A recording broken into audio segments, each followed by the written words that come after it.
Imagine walking into a room convinced that everyone is staring at you. Maybe you think they are judging your skin, your weight, your clothes, or some flaw only you notice. You feel smaller, anxious, and withdrawn, even though no one has said a word. But what if that flaw didn't even exist? What if the only thing making people treat you differently was the belief you have in your own head? This is the story of one of the psychologist's strangest experiments, an experiment about a fake scar that revealed a devastating truth.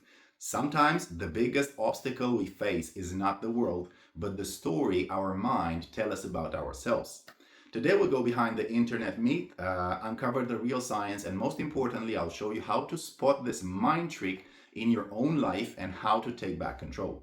You might have heard the viral story online. It's often called the scar experiment. The story goes like this. Researchers wanted to see how people with visible scars are treated. They applied a fake, realistic-looking scar to a volunteer's face. But here's the twist. Just before the participant went out to interact with strangers, the researchers secretly removed the scar without telling them. When the participant came back, they reported feeling judged. They said people were rude, dismissive, less friendly, all because of the scar that wasn't there.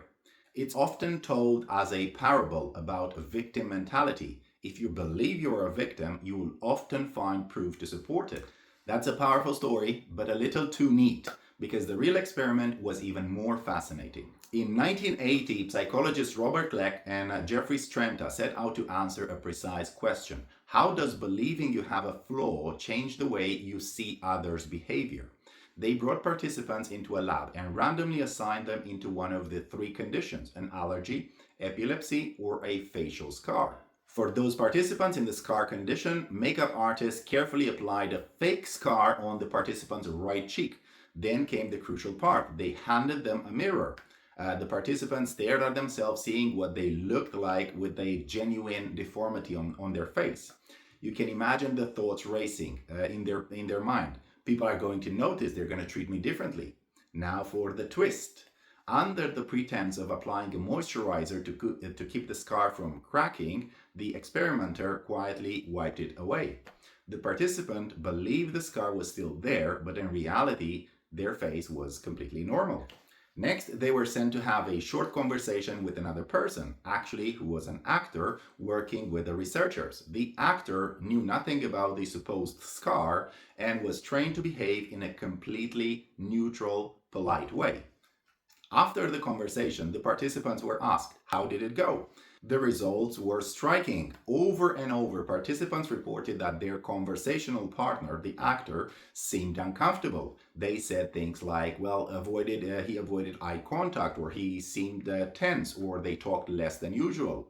But here's the problem. The other person hadn't done anything unusual. There was no scar. Nothing had changed except for the participant's belief. Their insecurity reshaped their entire perception of reality. What Kleck and Strenta uncovered goes far beyond the scars. It's a masterclass in how our expectations and insecurities distort our experience of the world. Psychologists call this a locus of control. It's about where you place the power in your life. If you have an internal locus of control, you believe your actions shape your outcome. You feel capable, responsible, and empowered. If you have an external locus of control, you believe outcomes are decided by forces outside of you. Think like luck, fate, or other people. In the scar experiment, participants handed their power over to the scar. They believed their social failure was caused by an external force they could not control. That mindset, projecting insecurities into neutral events, is what creates a self-fulfilling prophecy. Now, it's important to be clear, this experiment doesn't deny that real discrimination exists. People are judged and mistreated based on race, gender, class, disability, and more. But what the SCAR study shows us is that even in the absence of real prejudice, our own insecurities can convince us we are being rejected. That belief alone can change how we carry ourselves and how others respond to us in turn.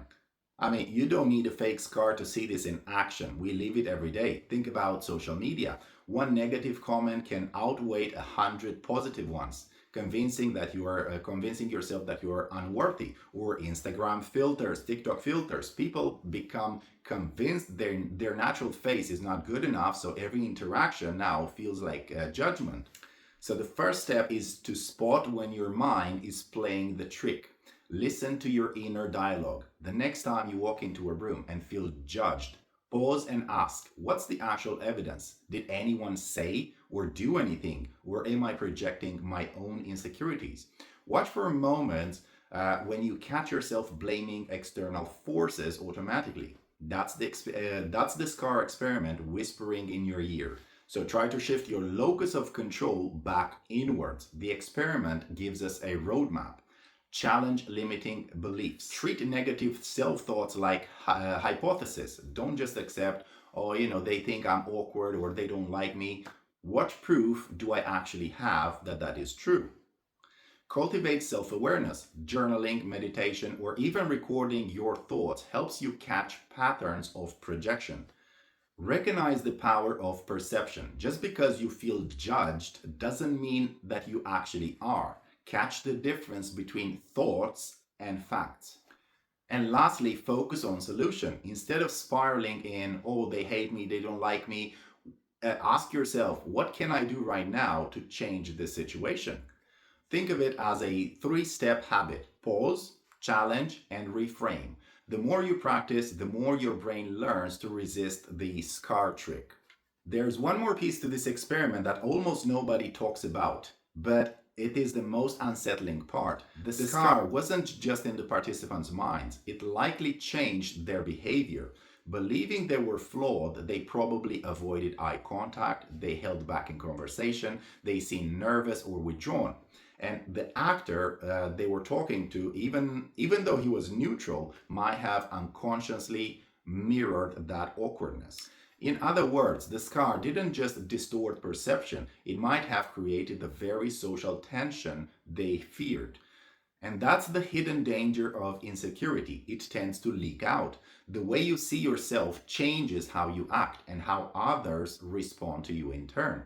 What begins as an illusion can turn into a reality. Think about a job interview. If you walk in convinced you will fail, you will fidget, you will stumble, you will avoid eye contact, you will be anxious. The interviewer picks up on that and becomes less confident in you, which confirms your fear. Or in relationships, if you believe you're unattractive or not good enough, you might act distant or defensive, which actually makes it harder for people to connect with you. The SCAR experiment shows us the vicious cycle. Your beliefs can influence your behavior can influence the response you're getting, and in turn you can get a confirmation of what you're thinking already. So what does the SCAR experiment really prove? That the scariest illusions are not out there in the world, they are inside of us. Participants didn't just believe in a SCAR, they lived in its shadow. They let a phantom SCAR dictate how others saw them even when it wasn't real.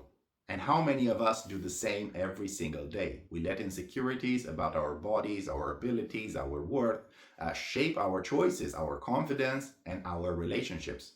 We hand control to ghosts that only exist in our mind. But the good news is, if your mind can create the SCAR, it can also erase it. The key here is awareness. Once you see the trick, you can choose differently. You can take back control. If this video made you rethink how much control your mind really has, hit the subscribe button, and I'll see you next time.